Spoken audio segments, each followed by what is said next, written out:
talks from like marketing to sales to customers. That's like the typical marketing funnel, but we do not follow that. I have a Okay. flywheel approach, and that begins from attracting the customers Yeah. to engaging them and then finally delighting them. When these three things come together, you're gonna basically have a stranger become your promoter at some point instead of that person just giving you the money and leaving. So Right. I like that journey of taking it from a stranger to a promoter. Welcome to another episode of the Growth League podcast. I'm your host, Caleb Clark. I have the benefit of chatting with Amrita Hemdev today. She is the Chief Marketing Officer at Green Bay Remodeling and Development. Amrita, welcome. Thanks for being here. Thank you so much. Thank you for having me here, Caleb. I'm super excited to kick off this conversation and hoping that our audiences have really good takeaways from this podcast. Thank you. Thank you. Really, the profile on you is exhaustive in terms of the different areas of marketing you've experienced, learned, and have been put now into a position to lead the function in a lot of different areas, from brand to performance marketing to team management. I won't go into all the details, but you're well versed across inbound, outbound, SEO, copywriting, different tools that are part of your toolkit. Amrita, can you give us a bit of a summary about what your journey has been like as a marketer, and then what ultimately brought you to your opportunity now with Green Bay Remodeling and Development? Yeah, of course. I'd like to take you back to my childhood where Please do. I'm just where it all began. So I was a 3-year-old kid, and like the teacher asked all of us, "What do you want to become when you grow up?" And everyone had answers like astronaut, scientist, engineer, doctor, and I randomly said CEO. And then she asked me what's the full form of it, and then I did not know that. All I knew was that my grandfather is a CEO, and he leads a business, and I love what he does, and that inspired me, and I wanted to become a leader as well, and just like do what he does, like lead a business, command. And I feel like leadership makes a lot of difference. One leader can make so much difference and grow things up in a company. So that inspired me, and I wanted to become a CEO. And then I started taking, throughout my career and education, I started doing a lot of business related courses. So my undergrad has been in business, my master's has been in business. I was taking up all those kind of things with specialization in marketing, because I learned to become a CEO, I need to be gaining a lot of experience, and the best experience would come from a marketing team, because it sits in the middle. So you have to coordinate with the finance team, you need to be aligned with the sales team, you need to speak with the customer service team, you need to give them that engaging content, and you need to learn how they're speaking, what they're talking. You need to be in sync with the CEO about his vision, what he thinks of the brand, and communicating that positioning statement to your audiences. So I thought that's like the vital like position where I can start off from and be in sync with everything and all the departments, to one day have my own company and run these departments. So that's how the journey began. So the ultimate aim was to become an entrepreneur, and I felt like to gain those experiences I need to be a good marketer and just be in the center to know all the businesses super well.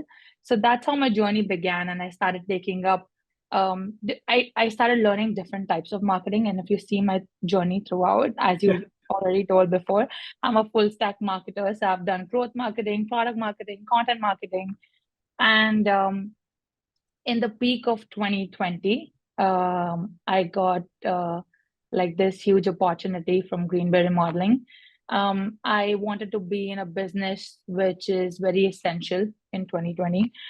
Of course, pharmaceuticals was something which was very essential, but I thought like construction was very essential too during 2020, because everyone was forced to be home. So Right. when they're forced to be home, they want to change their ambience, they want to be in a better space to be productive.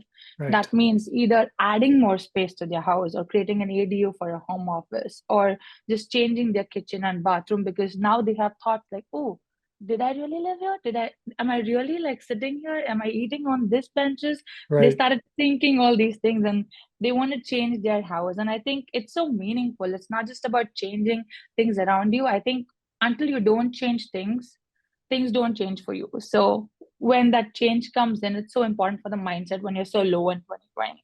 So I thought that's meaningful, that's impactful. And one thing about me, I love challenging the status quo. So, Hmm. so construction is such a male-dominated industry, and I wanted to be like, breaking that glass ceiling and being in the Yeah. leadership. Yeah. That's awesome. What a great story. Do you still want, is the goal still to be a CEO at some point? Yes, I actually have my own Yes, I uh, saw that. Tell me. small, yeah, I have a small digital marketing agency based out of Mumbai, India. Just because I was so passionate about startups and starting things, like, encouraging those CEOs who want to, just like me, who want to, have their own businesses. I started this company out of passion for helping these entrepreneurs who are a team of like two or three, just co-founders, being very scrappy, but needing that kind of branding and like that voice to make them shine online. Yeah, So that's awesome. that's the motive for like starting that. But then I moved here and I'm gaining experiences on a global level. And yes, that's the aim. And I want to like continue gaining those experiences till I get the right product to just like start off and kick off on. Yeah. And hopefully that's in the board game industry because I'm super passionate about that as well. Interesting. That's been very, very, very interesting experience thus far, and kind of um, reason for doing what you're doing. I think we all need a reason for what we're doing, and Yeah, the why. what is the why, right? Yeah, I thought you also uh, very beautifully described the significance and the importance of marketing, in that it sits at the core of the organization, influencing things on the finance side, people and culture, sales, of course, um, totally. the fulfillment of a business case. So you're totally right, and I think that I've never heard it described as the most logical place to be on one's journey to becoming a CEO, but I think that that's totally accurate, and raises the significance of what we're doing. So that's great. Yeah, I call marketing like the kitchen. So in the remodeling business, kitchen is like the heart of the home. Right. And so I call marketing the kitchen, which is like the center, combining, getting everyone together for that food. That's awesome. Tell me about the company, and how what are the ways of working with marketing? How does it integrate into the other departments? Tell me about the kitchen table, if you will. Of course, yeah. So we have different teams in the company. Marketing is like in the center, as we said. It starts off at the beginning, where we have different kinds of we have different departments within marketing itself. So we have content marketing going on, we have digital marketing going on, we have analytics, we have like specialists who are talking to customers on the phone calls and trying to like educate them about who's coming to your house, because it's very essential. You're bringing someone home, so you need to kind of be very transparent and honest with them as to who's coming to your home, what are we thinking of doing when we come there, like what's our process like, just being very honest and authentic in that sense. So that's like the roots, authenticity, and just being very raw in our communication. um we integrate with different teams, like the financial team. Of course, we have a CFO. So we get the budgets from him. We sit with the CEO to talk like the what's his vision, where does he want to take the company next. We've expanded very recently in a lot of locations. So what's his vision, what's kind of the value system that we're bringing in the other locations, how do you want to now position us because we've grown. So those kind of thinking and mentality from the CEO. Then we have a COO who's like leading the operations. So what kind of content or what kind of things does he need to empower his team to let the sales team be super motivated and like they can engage with the customers when they go to their house. Right. What's the technology that will enable these things? So these are all the kind of decisions that marketing takes, and with collaboration and alignment with Yeah. different teams. I think the sales team is very important. One of the facts that I recently read in one HubSpot article that was, surveyed by 1,000 plus global marketers, Yeah. only 1 in 5 marketers are actually in alignment with the sales team. Because I think it's super important for being aligned. They are the people who are actually going and doing the talk. So Yeah. that's the reality, and we are the vision. So we need to like come together and make it true. So That's awesome. Yeah, that's great. What's the biggest pain point of the challenge that you and your marketing team are excited to come work on every day? Maybe it's solved, maybe it isn't solved, but what's the thing that represents the biggest riddle to you right now?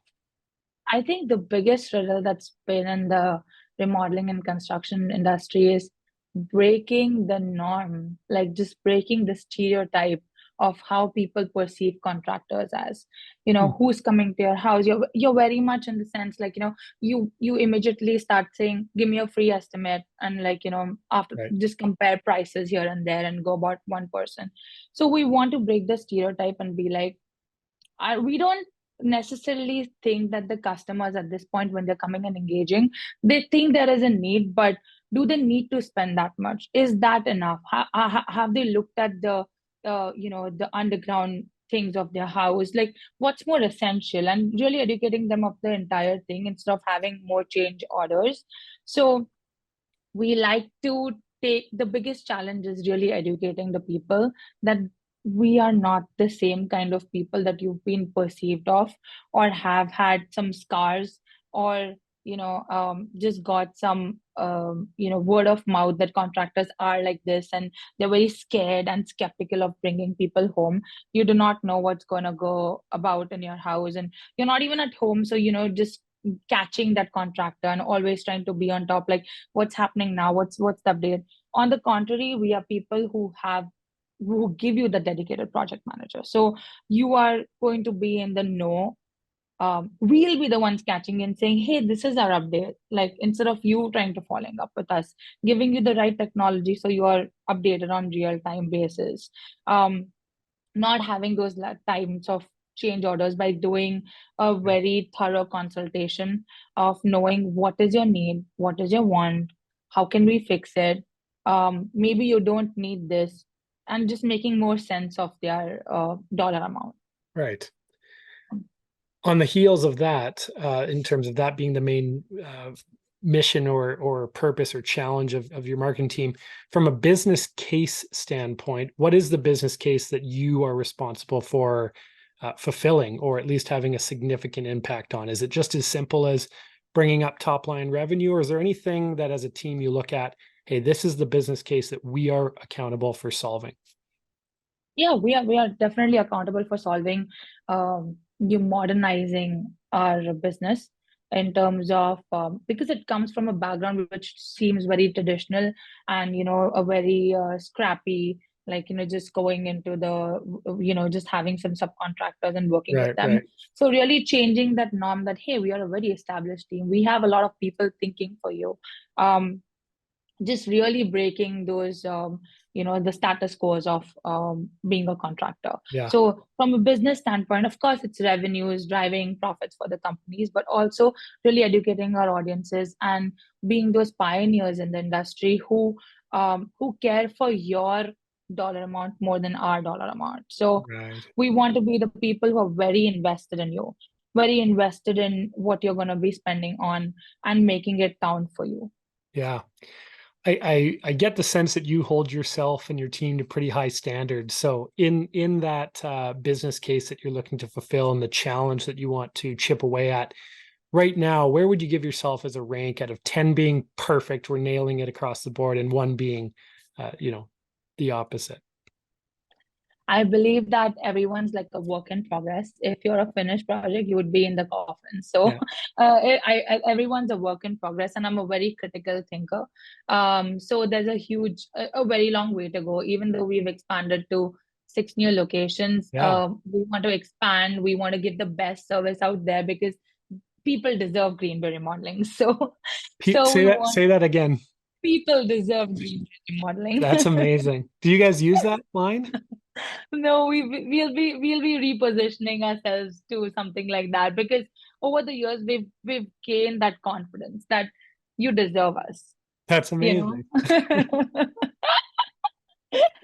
I love that so much. Because really what you're saying is people deserve, um, a contracting group that treats your dollar like their own dollar. The ones that will tell Exactly. you what you really need, maybe not what you want, will protect your investment as if it was their own. I think that on all those examples, absolutely people deserve that. And if you're building your organization and your marketing focus around those things, then yeah, that's a perfect slogan.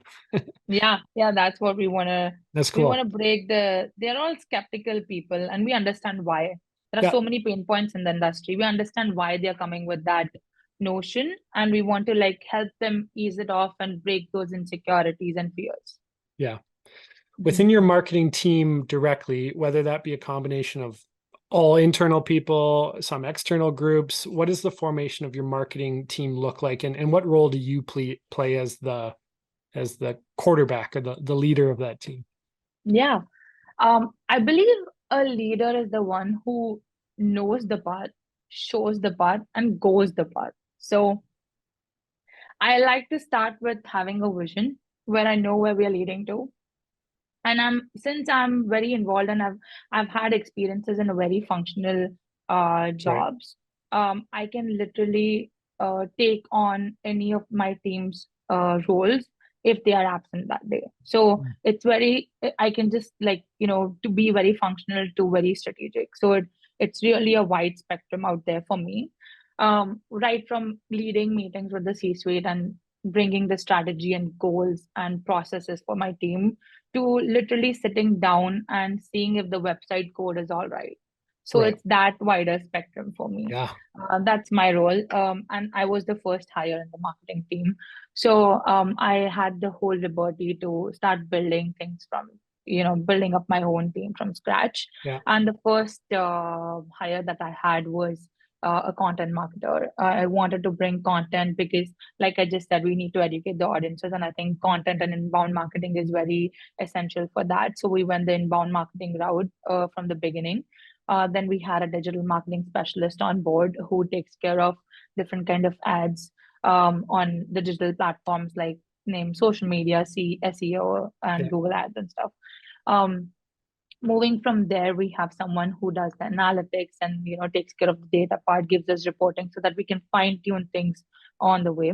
And then we have a manager who's basically leading a team of three of her own who they are the people. If you go to the website right now and you go to get started and you book a consultation, that's her team who's going to be prepping you up and Okay. speaking to you, giving you that right kind of education before someone comes to your house. So she's the one who's coordinating things and scheduling with the Right. PMs coming to That's your an place. example. That role right there is an example of this integration on the sales side, right? Because you're kind of Correct. prepping them for, okay.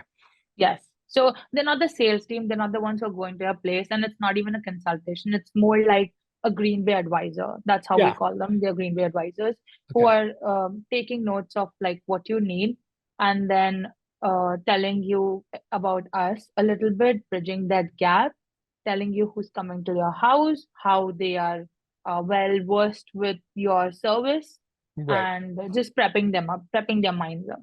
Okay. Okay. And do pretty much all, what would be the split between qualified leads coming in through just like out of nowhere picking up the phone versus how many of them are coming through the funnel? A rough split. Hmm. So the funnel usually talks from like marketing to sales to customers. That's like the typical marketing funnel, but we do not follow that. I have a Okay. flywheel approach, and that begins from attracting the customers Yeah. to engaging them and then finally delighting them. When these three things come together, you're gonna basically have a stranger become your promoter at some point instead of that person just giving you the money and leaving. So Right. I like that journey of taking it from a stranger to a promoter, and that's what my team is completely. That's the mindset I kind of like instill in my team and bring them from there because those promoters are really your people who would indirectly bring you a lot of sales. So it's more of pulling people than pushing them to your services. Yeah, no, that's great. I mean, for every customer you get, you need to see them as a new member of your marketing army, and you're Yeah. gaining efficiency over time. That's great. Right. Um, what was I going to ask? Do you work with any external partners, either with Green Bay or in experiences in the past? And what's been your approach for facilitating a really great relationship if you have that experience? Yeah, I've had that experiences in a lot of other companies actually, where we had a couple of freelancers and stuff.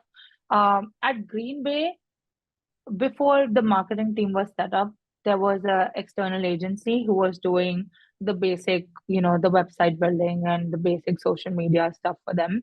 And the co-founders, they're very warm and very family oriented people. So Mm. they wanted to bring in something who they can literally meet and speak on a day-to-day basis, optimize things on the way, feel like a family instead of, agency feels like an acquaintance to them. So Sure. they wanted that environment within the team. And so they brought in me and to start off the company. So we've not had an agency since then who we speak to, but we do if things are like like at the peak of the seasons you need a lot of more manpower. We do use an agency or an Upwork profile to help us build more content if necessary. Right. That's basically designing things or more graphic related. Right. No, that makes sense. Um, you've already alluded to some of it, but what are one of the superpowers I heard you explain of yourself is your ability to easily and quickly change between the clouds and the dirt, Yeah. strategic, functional. Outside of that, what would you say that people on your team or yourself would claim to be your superpower as a marketing leader? Yeah, I think one of my superpowers is extreme ownership. Mm. Um, I saw this TED talk a couple years before, and it was from a veteran who, kind of jumped in and took extreme ownership of a decision made by his team member which went wrong. And that really inspired me. And I Mm. was on the same page. If it's not just about if my team member goes wrong and I take ownership for that, but it's also being taking ownership for the revenues, taking ownership and accountability for what you've committed to. So Right. I'm an extreme ownership person who really likes to set goals and hit them right. Yeah. It's So lead with that. Yeah. Jocko Willick. Is that the TED talk you? Yeah. Yeah. Yeah. That one, yeah. That one, yeah. No, that's great. For you and without getting into specific numbers or anything like that, I more so want to understand your mindset when you come into a budgeting activity. So Mhm. not details of numbers, but let's say you're coming up, you said budget gets allocated down, but then what is your mindset and how do you deal with the art of budget allocation to meet your accountabilities? What's your mindset for that activity? Mhm. I think my mindset is more of a balance. I don't believe in like overspending where it's not needed or underspending just because marketing needs to be very crunched. So I think Right. a balance is very important. What things are a must, it's a must. But to grow something, like to grow a plant, you need to invest a little bit of things in it, like water or seeds and stuff. So you need to invest some kind of dollar amounts there in order to grow something out of it. And it might not be shown in just a month or two, but you will see those long-term effects. So I believe in that kind of a balance, and that's how I approach it in terms of my budgeting. Of course, we want to lower our budgets and like have more things optimized. But if investing a little bit is going to get you 5x more, I'd rather do that. Yeah. Yeah. So it's like kind of like both ends. Playing Not a game. That's playing a probably game. why you want to get into game Oh board. yeah. I love games. outside of work, if you meet Mm. me, I'll always be at a tennis court or playing board games or at an arcade, just playing bowling and having a healthy competition. That's so. Do you take a lot of that passion into your job today, right? It is just a big game, isn't it? Yeah, yeah, maybe that's a good way of putting it. That's a nice perspective, actually. I'm pretty playful since childhood. I just love different kinds of games. Everything seems like wow, there's a win element. There's an element Well, and a think, thrill to yeah, like winning. totally. Like even in business, outside of marketing, what do games have? Rules, a way to win, Yeah, you know, problems if you lose. It's all the same yeah, thing. That's cool. solving things, coming together, and then winning in the end. Yeah, that's right. As a marketing leader, how do I put it? What what scares you the most? What causes the most fear? Hmm. What causes me the most fear? I like to be in control of things that, and so I kind of like research a lot on the upcoming trends and piggyback on those for like AI or whatever's coming up next. Like threads, the minute threads came in, it was on our Instagram profile. So Yeah, so I like to be in control of things, and that's why I research a lot. So something that is worrisome would be that just comes out of nowhere, like COVID came out of nowhere. So yeah, something that's unpredictable and just like swooshes things down, and you have to get back on top of it and just like put brick by brick and build it back. Like it's a little frustrating when efforts go in vain and you have to start back. yeah. uh, that's a different kind of a challenge. There are pros and cons in it. It builds more muscle. So definitely there are some pros in it as well. But I think I like to be more in like the no. Yeah, I hear you. I feel the same way. But no, in your guys' case, COVID ended up being a very, very good thing for you. Very good thing. Yeah, I mean, at that's least true. on the business side, not for other reasons. I mean, in the beginning, it was not because suddenly, because California was a very strict state for like being at home, and so they immediately announced like businesses cannot operate, and we had like 200 plus jobs that were open at that point. So we cannot do that to our customers. Like their houses are in the midst of, half constructed and not having a place to go back to because they have to live in that house. So Yeah, we felt a lot of empathy, and it soon became an essential business so we could get things back to ground, but it was what do you call yeah, imbalanced. Like there was a lot of friction in the yeah, beginning, but then yeah. it smoothened it out. If you had if budget wasn't an issue and you had a magic wand, what area of your marketing system right now would you immediately double down on based on just the strength of it and how well it's working? I think Okay. data and just doubling down on analytics, because data is a superpower in itself, like just knowing the consumer behaviors. One of the facts in the recent times that I again read was um, 47% of people who come to your website have minimum of 3 to 5 touch points before they speak to a sales rep. So they consume 3 to 5 content stuff before they talk to your sales rep, and that kind of a data is like, wow, okay, these were the touch points, this is the user behavior, this is the purchase behavior. So really doubling down on just that target audience and not bothering anyone else. I feel like one size does not fit all in marketing, so you need to really know your target audience well and just target them, and because that's who you want to speak to and interact then than going to people who would not even be interested in your business, or they're not the right customers for you. Right, right. So data will give you that power to know who you really want to speak to and who wants to speak to you. Yeah. With that same magic wand, what would you fix immediately? Maybe something in the system that's underperforming or non-existent. Hmm. Interesting. Fairly doing well in those aspects, but I think something that I would like to fix more would be adding more people on the booking, like my team itself. Like we feel it's a big enough team, but a lot of times our booking calendars are completely booked, and then they have to go to a Saturday to see a slot open. And if that's not Oh, open, it goes to Monday. And then because of the rescheduling or like waiting until Monday, we lose the contract. So, right. to have more people on board to take up more appointments Ah, through the calendar. that's awesome. That means you guys are killing it, at least in that stage, at Yeah. least in that stage of the pipe. That's cool. Is there anything that you leverage or I guess focus on, for lack of a better term, within your current marketing team to bring everyone together from a culture and motivation standpoint? Are there any rituals or unique things that you've implemented that have become sort of a fabric of your team togetherness? Yeah, I think something that I leverage the most is having a clear goal.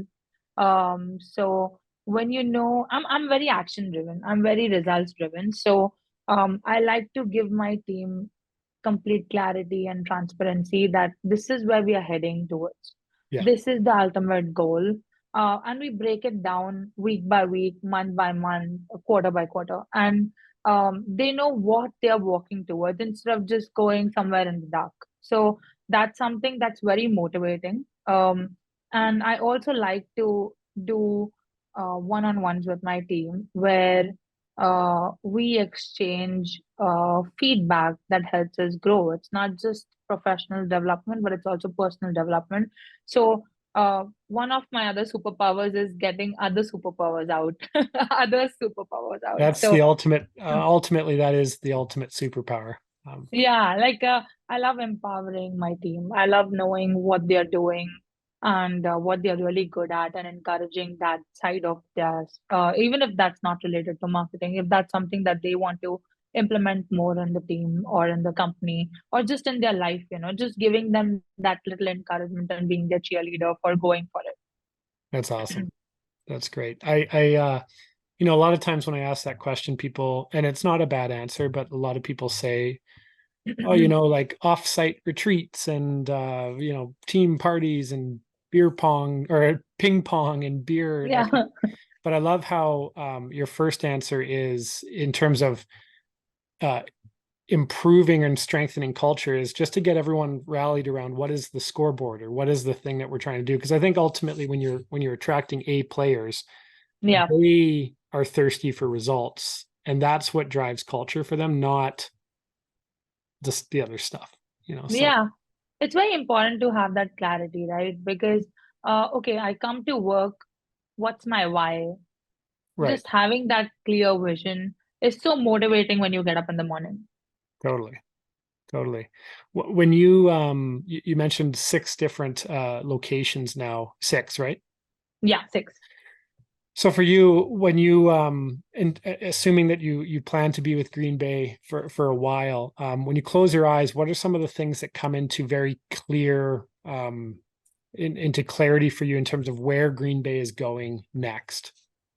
I think Green Bay is going to be like the top firms in California to look out for because the construction industry is growing so much. It's like a $2 trillion industry, the construction industry. And in California itself, there are like more than 20 million households. So there's so much out there just for people to experience such kind of remodels and having such beautiful homes that you can, just really live in happily. So Yeah, I think that's like the next, like that's like a long-term vision to just sure. be so dominant and a leader in California that you just be known That's throughout. awesome.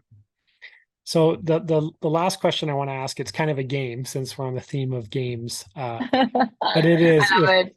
if we were, let's pretend that we met in the lobby of a building, a tall building, and we had to go maybe 15 floors up in an elevator. So probably take us about a minute. In a minute, how would you describe the best approach in building a high functioning, results oriented marketing system? And go. We keep it real. We love authenticity. We are very raw. If you go to our Instagram stories right now, tune into it right now, you will be seeing project managers and sales managers just giving you quick updates on what's happening right now, what's the work in progress. It's very data driven, it's very raw, it's very authentic, it's very genuine, and you will feel it. You'll get the vibe from it, and your gut will say we are the right person for you. That's awesome. I love it. Amrita, thank you for spending this time with me. I mean, your why is very clear. It Mhm. further exemplifies why you should have a why, and how that you can become just a much better marketer and marketing leader, or a leader in any function you are when you have that. Mhm. Building culture through a shared vision of what the game is we're playing and what determines winning and losing, and leveraging all of these systems, processes, data. But at the end of the day, the outward presentation of what you're giving is real. It's based on humanity and connectedness. I think that you've established a very good balance there. So thank you for Yeah. being on the show. Thank you so much. I always believe it's not B2C or B2B, it's always human to human. So That's right. thank you so much. Thank you for ending it on that note. I love it. Thank you for having me here. I've You just bet. enjoyed this conversation through and through, and I did not even realize where the time flew. Yeah, it's been a pleasure. Time does fly. Thank you so much. Thank you so much.